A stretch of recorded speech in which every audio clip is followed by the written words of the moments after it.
Good games, lots of stabby, slashy, dodgy gameplay. Go buy games. Why waste time? Say lot word when few word do trick. Alright, I guess you want me to talk a little bit more about Blades of Fire and Hell is Us. I do recommend getting both, especially if you have seen them on sale. Just be sure to expect some jank from both of these titles. You know, the kind of jank that's typical of a AA game. Now, these two share the same genre, they're action-adventure games, but they couldn't be more different in terms of storytelling and execution. We'll start with Blades of Fire. The best way to describe this one is that it's basically a AA version of the recent God of War games, but with bare-bones storytelling. It's made by Mercury Steam. You may know these guys from the Castlevania spin-off series Lords of Shadows. I enjoyed the Lords of Shadows games back in the day, especially the first one. I just wish Konami would give us a remaster, but they're too busy cashing in on more pachinko machines. Anyway, I like the storytelling in Lords of Shadows and I was initially hoping for something similar, but Blades of Fire is not that. In fact, it has just the bare bones of a story, enough connective tissue to get you from point A to B. You play as Aaron Delira, a warrior blacksmith who gains a legendary hammer that allows him to access an ancient forge so that he can defy a tyrant queen who has cursed the lands by turning all conventional steel weapons into stone. In other words, she has disarmed everyone, allowing her hordes to take over. Aaron is also accompanied by a young scholar named Atso who documents his journey. And that's it. I'm like halfway through the game and that's all the storytelling I've experienced, the setup to a story basically. And no, I don't count lower entries as storytelling. I've only met a few NPCs so far. Atso, an old man who's a ghost, and a kid that I don't want to spoil here because it's pretty cool and creative what they've done there. The old man is written a bit incongruous, it broke immersion for me. He felt way too modern and out of place, but Atso works for the most part. I like the banter between him and Aaron, especially when he's commenting on your age when you climb ladders up and down. I just wish they did more with the premise. This story is basically about your typical devouring mother archetype, and I think you can do a lot more with that premise in terms of environmental storytelling. The devs need to show us how and why this queen is tyrannical. What is the suffering that she's causing? How are the people of this land reacting to it, and so on. And you don't need to change anything in the core gameplay loop. All of this could have been explored through side quests and environmental storytelling. Because the core gameplay loop simply works. It's what kept me playing. The best way I can describe it is, it's basically a forge-based Souls-like, though it's very forgiving compared to other Souls-likes. You spend quite some time in this smithing minigame. Some of you might find it tedious, but I enjoyed it. It comes with a lot of options. You can choose between I think 5 weapon types and you can pick all the parts of your weapon and what steel to use. This will determine how you'll use your weapon in combat and how long it'll last you. So yeah, this game has breakable weapons. The actual combat allows you to switch stances and to strike from 4 different directions. And look, I have no clue about sword fighting, but for an outsider like me, this does look like something Shad from Shadiversity would have an orgasm over. Though I personally prefer the American tradition of self-defense.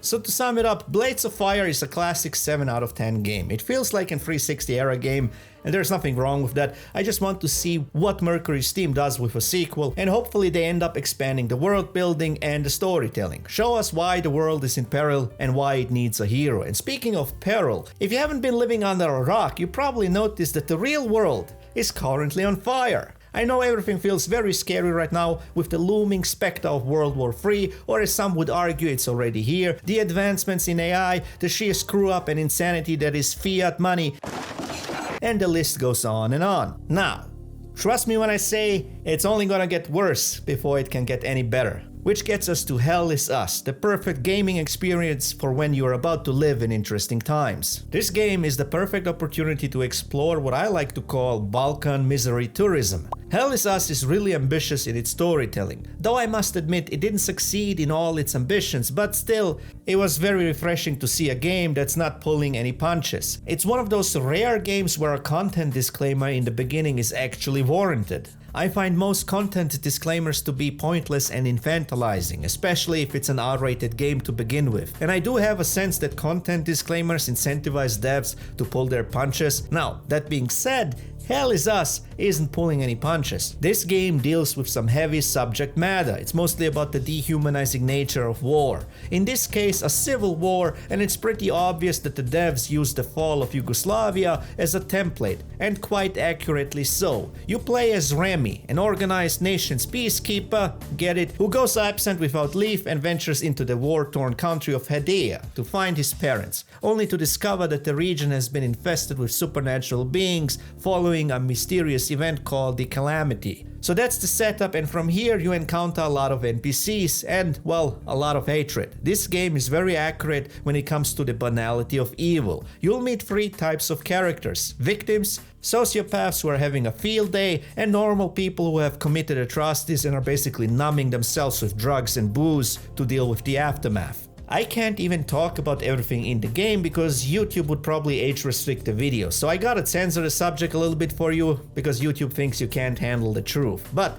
basically you meet characters who use grape, actual mass grape, as a weapon of war, and they're talking about it like they're off to play a game of ball together on a nice Sunday afternoon, which will run a cold shiver down your spine. I applaud the devs for not pulling any punches, but just be warned, if you're overly sensitive to those kind of topics, even in fiction, then yeah, this game might not be for you. What I really like about the story and lore is that the developers managed to show how insane and long-lasting these cycles of hatred can be. They basically turn time into a flat circle where every atrocity is justified by some other atrocity from hundreds of years ago. What I also like is that the story explores ideas of hyper-agency, basically asking the question how groups of people can develop a singular mind that might strip them of their humanity. And this is not to excuse any individual action, it's just something that we have to contend with as individuals. I always had the same take as good old Agent K. A person is smart.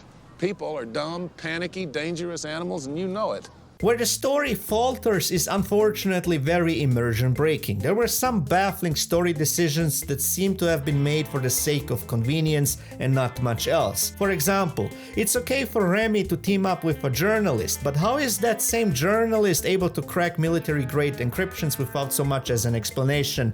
Yeah, well, I don't know. I thought low-key she might be an undercover agent or a double agent, but nope. It's just a very technically talented war journalist, I guess. Also, the ending feels very rushed and the story basically resolves itself while also revealing nothing. I'm not gonna spoil anything here, but that could be due to budget constraints and also because the devs didn't know how to resolve a story that's told through flashbacks. And lastly, the NPCs for the most part were really well written, except for when you enter the Cultural Ministry location. It's a propaganda institution of one of the factions in the game. In there, you meet opposing NPCs who have stormed this ministry, and the dialogue took me out of the story. Mostly because the dialogue was exclusively about media propaganda and how it can incite violence, which, look, I don't disagree here, but in a real civil war scenario, I'm about 90% sure this would be a personal witch hunt, meaning these NPCs would be hunting journalists and media people for specific and personal reasons, instead of giving the player an abstract lecture about mass hypnosis and hysteria caused by the news and media. This whole segment in the game would have benefited from a rewrite. One thing I should mention, because this might be a deal breaker for some of you, this game has a very limited enemy variety. You're basically fighting the same 6 enemies over and over again. They just show up with different buffs. So yeah, if you're easily bored by that, then this game might not be for you. And it's also a very puzzle-heavy game. Some of these puzzles took me like an hour to figure out, so something to consider if you want to make the purchase. But if none of that puts you off, then definitely buy this one. It's a refreshing game in the sea of corporate-approved safe slop. And you get to visit the 90s Balkans. Is it worth it? Oh yeah, it's worth it. If you're strong enough. And those are my AA gems of 2025. Give them a shot. I'm really curious to see what the devs do with the sequels, and let me know in the comments if you have already played either of these games. Quick heads up on what's to come. I have basically given up trying to get the bi-weekly schedule going, even with the shorter SideQuest videos. There is just a lot going on behind the scenes with my film production company and a bunch of other projects and commissions. But I'm not going anywhere. What I'm planning to do is focus more on timely uploads. The next side quest will be a script breakdown of Project Hail Mary. I absolutely love this movie, and for the next mainline video I'm diving into Remedy's connected universe, where I will attempt the impossible. I will try to make sense of it. I missed out on the whole thing, to be honest with you. I was confused by it. I was very confused by the whole thing, if I'm being honest.